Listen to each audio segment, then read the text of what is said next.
আচ্ছা, 2 দিন ধরে বিভিন্ন সোশ্যাল মিডিয়ায় এই ভিডিওটা শুধু সামনে আসতেছে। এই ভিডিওটা আমি ঘাটাঘাটি করে জানতে পারলাম যে কলকাতার একটি ভিডিও, এবং এই ভিডিওতে মা কালীকে বিভিন্নভাবে ব্যঙ্গাত্মকভাবে উপস্থাপন করা হয়েছে। আপনারা অনেকেই দেখেছেন এবং অনেকেই জানেন না যে কোথায় এটা ঘটেছে। যেহেতু আমরা বাংলাদেশে থাকি, বাংলাদেশ থেকেও দেখছি, বাট আমি আমার প্রেক্ষাপট থেকে বলবো যে যারা এই ভিডিওটির সাথে যুক্ত আছেন অবশ্যই তারা ভালো কাজ করেননি, কারণ মা কালীকে এমনভাবে উপস্থাপন করা আপনাদের উচিত হয়নি।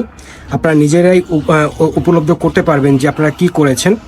বাট যাই হোক, আমরা যত উন্নত হচ্ছি, উন্নত আকারে অনেক কিছু করতে যাচ্ছি, বাট এগুলা কিন্তু আসলে ঠিক না।